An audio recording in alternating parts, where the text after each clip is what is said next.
Tapi sekarang orang enggak, kadang pakai hitam putih. Pokoknya saya putih pasti benar, ini hitam pasti salah. Yang dilupakan adalah kalau betul orang lain itu hitam, ini pun tanggung jawab kita, karena ini juga umatnya Rasulullah Shallallahu Alaihi Wasallam.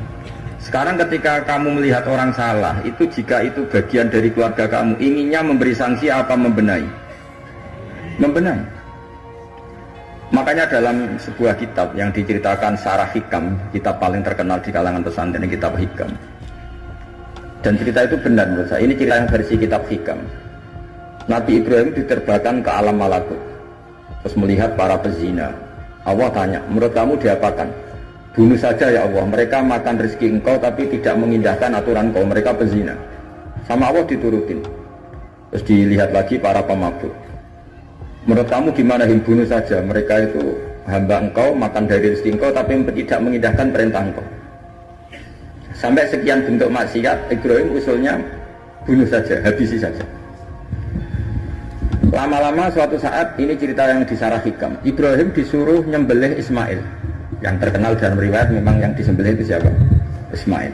Meskipun ada perdebatan ulama apa Ismail apa Ishak, tapi kita milih yang Ismail saja. Umumnya orang meyakini itu siapa? Ismail. Nabi Ibrahim itu kagetnya bukan main, ngetek. Ya Allah yang benar saja, ini samratu fuadi, ini buah hati saya, kenapa engkau suruh membunuh?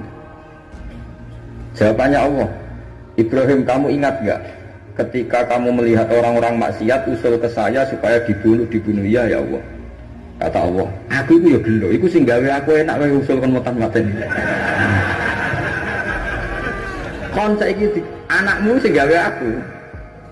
Takon mateni iki keberatan. Nangis Nabi Ibrahim. Ini pelajaran bagi kita. Kowe nek ora misale nyuwun sewu cah wedok nganggo sepeda motor luwanan sebuwanter. Anake sapa luput suruh ngene. Tapi nek dielingno, oh niku ponakane jenengan pas ya. Mesti gitu. Sebetulnya keantian kita pada maksiat itu bukan karena maksiat. Pas orang itu tidak keluarga kita. Gayanya saja kamu tegas, sebetulnya enggak juga. Gitu. Jadi ini pelajaran bagi kita. Coba misalnya gini, ada orang salah koruptor. Kamu mesti benci sama koruptor. Coba bayangkan kali itu anak kamu. Mesti dungo ya wong kim-kim boten konangan. Nah, sama. Ini masalah Rasulullah itu melihat semua umatnya adalah anaknya. Sing lagi abangan, sing lagi setengah abangan, sing hitam, semuanya adalah Maka kalau ini semua umatnya melihat orang abangan, ya pikirannya itu memandu mereka tobat, bukan malah dianggap kafir. Makanya kita menolak faham takfiri, faham yang mengkafirkan orang lain. Karena ibaratnya faham takfiri itu enggak rasional, secara fikih enggak rasional.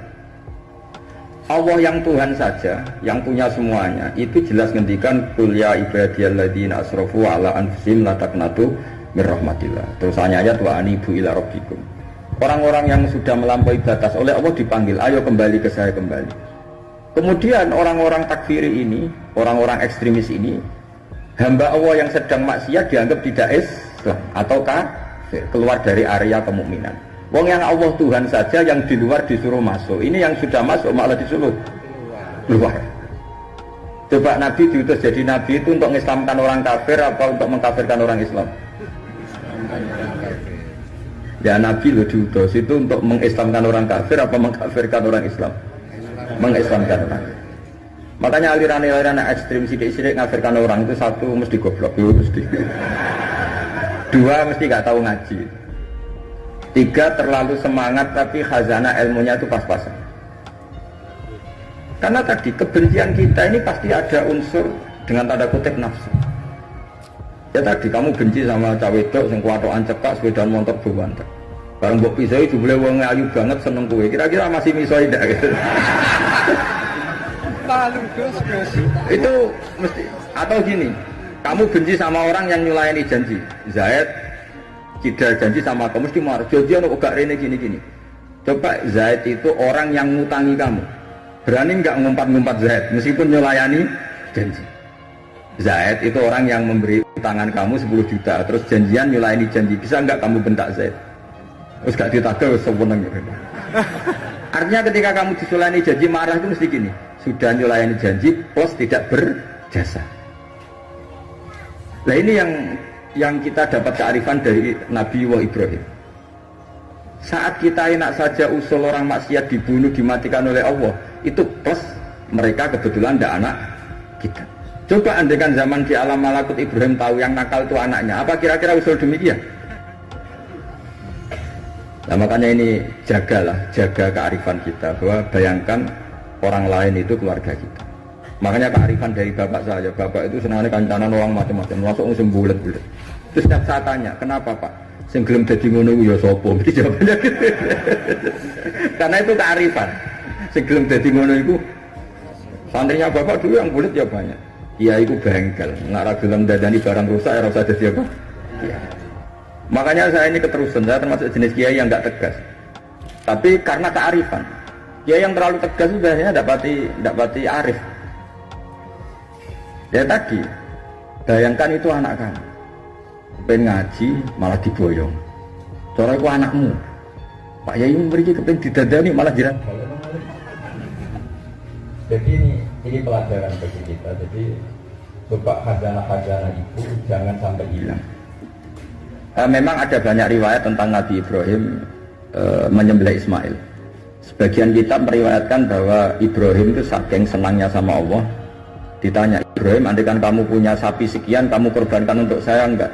Iya ya Allah, untuk taqarrub ilaika. Kurban ini maknanya satu prosesi ibadah untuk mendekatkan diri kepada Allah.